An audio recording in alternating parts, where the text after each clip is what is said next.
Halo sahabat Hermina, kita bertemu lagi di podcast Hermina. Kali ini kita ada kedatangan tamu Dr. Diah Ratih, spesialis urologi. Kita sapa dulu Dr. Diah Ratih. Selamat pagi dokter. Selamat pagi. Oke, sehat dokter? Alhamdulillah sehat dok. Oke dokter, ini sekarang kali ini kita akan bahas tentang permasalahan di bedah urologi ya dok ya. Tapi mungkin sebelumnya kita kasih ini dulu dok, pengetahuan kepada sahabat Hermina. Sebenarnya ruang lingkup untuk bedah urologi itu apa aja ya dokter Diah ya? Silakan dokter. Oke, jadi memang masih banyak ya yang belum tahu urologi itu apa sih? Ya. Nah, urologi itu cabang ilmu bedah yang lingkupnya itu saluran kencing perempuan dan laki-laki, anak-anak dan juga reproduksi pria.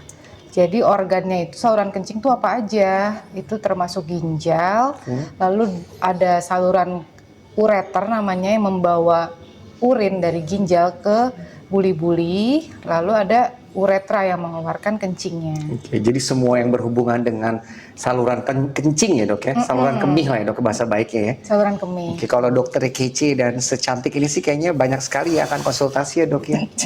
Amin. Terkait perkemihan di Indonesia dok. Indonesia, Jakarta dan daerah padat kita tahu ya dok ya, semuanya tuh terkenal dengan kemacetan gitu ya dok ya. Terus kalau kita udah macet tuh biasanya kecenderungannya tuh masyarakat jadi nahan kencing dok. Iya betul. Nah, padahal itu kan juga kalau secara kesehatan pasti berbahaya ya dok ya. Dokter bisa jelaskan nggak sih sebenarnya penyebab-penyebab apa aja nantinya kalau sahabat Hermina nih sering banget nahan-nahan kencing dok. Coba dok tolong dijelaskan dokter. Iya nih banyak nih masalah sering menahan kencing ya. Karena kan jalanan macet, gitu, terus malas berhenti, akhirnya ditahan tuh kencingnya.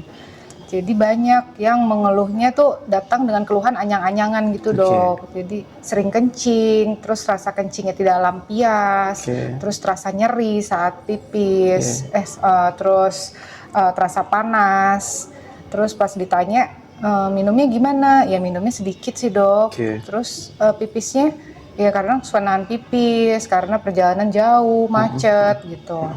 Nah itu yang menjadi pemicu infeksi saluran kencingnya. Kalau penyebab kalau sering nahan kencingnya lebih ke infeksi aja dok ya, nggak bisa jadi misalnya nanti dia jadi melanjut jadi penyakit batu atau apa gitu nggak dok, atau gimana dokter? Jadi bisa komplikasinya menjadi batu.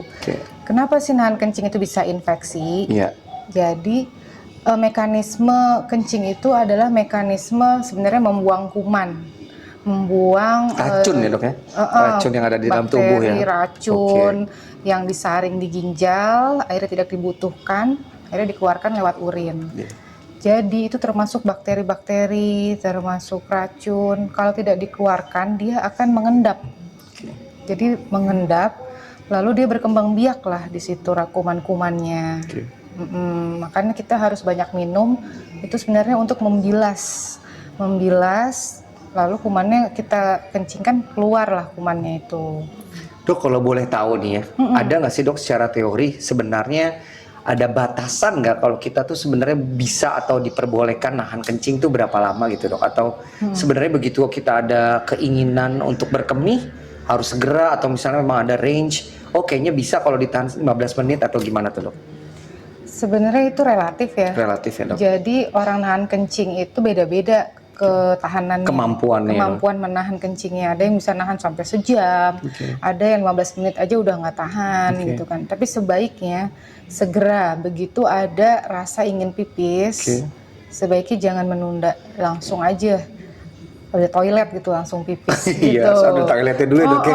Jangan nggak ada toilet bahaya juga ya dok. Bahaya juga.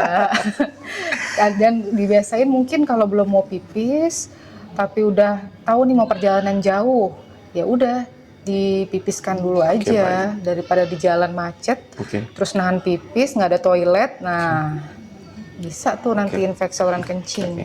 Dok kalau misalnya udah tahu gejala, kira-kira ada pemeriksaan dulu nggak sih yang bisa meyakinkan si A, si B, si C itu dia infeksi saluran kemih? Itu ada pemeriksaan ya dokter? Ada ya dok ya?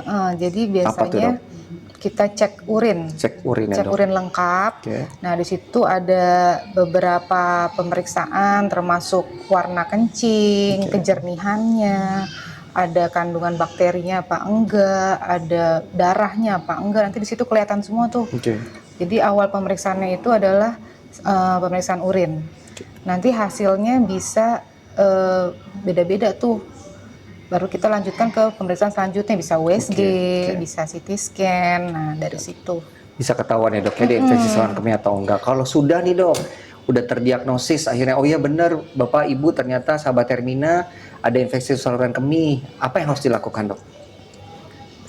kalau begitu kita langsung datang ke dokter kan, langsung dokter, nanti dokter memberi treatment antibiotik, anti nyeri gitu.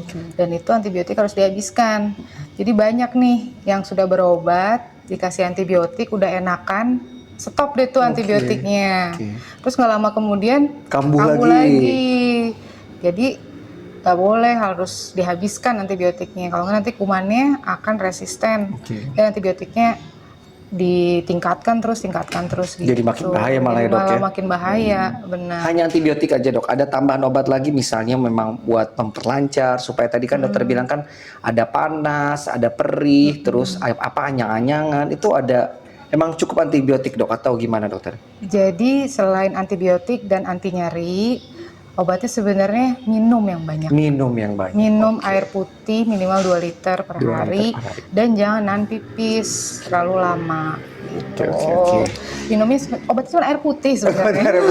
Sebenarnya sangat-sangat simpel ya, Dok, ya. Cuma rakyat Indonesia tuh demennya minumnya berwarna ya, Dok, ya. Minumnya kopi berwarna. Iya. Kece ya. Sebaiknya dihindarin dulu. Tapi mudah-mudahan setelah dapat pengetahuan dan ilmu dari dokter dia, teman-teman dan sahabat Hermina jadi makin sering, Dok, minum air putih. Dok, 2 liter itu kan nggak juga dalam 1 jam langsung 2 liter, nggak gitu kan ya, Dok, ya? Jadi itu 24 jam ya, Dok, ya? 24 jam tuh dibagi-bagi. Tapi kalau malam mau tidur sebaiknya dikurangin aja tuh minumnya. Jadi pas tidur nggak bangun-bangun. Nggak terbangun. Nanti pas sudah bangun baru minum lagi yang banyak. Gitu. Dok, terakhir, Dok, sebagai closing statement mungkin. Jadi apa nih upaya atau pencegahan supaya area ya atau lokasi seluruh saluran kemih kita tuh jadi baik dan tidak ada infeksi saluran kemih atau menimbulkan komplikasi tadi seperti yang dokter sampaikan, batu dan lain-lain, Dok. Apa yang harus sahabat Hermina lakukan di rumah, dokter? Silakan. Pencegahan. Oke. Jadi pencegahannya itu sebenarnya minum yang cukup, lalu jangan menahan pipis, menjaga kebersihan area genital. Lalu dan kalau misalnya pipis di tempat umum lebih baik dibersihkan dulu, ya kan, siram-siram. Dan kalau seandainya harus terpaksanya pipis di tempat umum, mungkin bawa tisu atau nanti melapnya tuh juga harus ada tekniknya tuh, Dok. Melapnya dari depan ke belakang. Gitu. Ada tekniknya lagi. Ada tekniknya lagi. Tapi nggak apa-apa, Dok, jangan dibocorin semua. Supaya nanti juga sahabat Hermina mau berkonsultasi dengan dokter dia yang kece ini, Dok. Di Hermina Mekarsari gitu ya, Dok, ya. Jadi ditahan-tahan dikit aja, Dok. Biar penasaran ya. Baik, mungkin untuk kali ini kita cukupkan dulu, dokter, podcast Hermina terkait saluran kemih. Terima kasih banyak, dokter dia, atas arahan dan juga masukannya. Sampai berjumpa lagi, sahabat Hermina. Bye-bye. Bye-bye. Bye.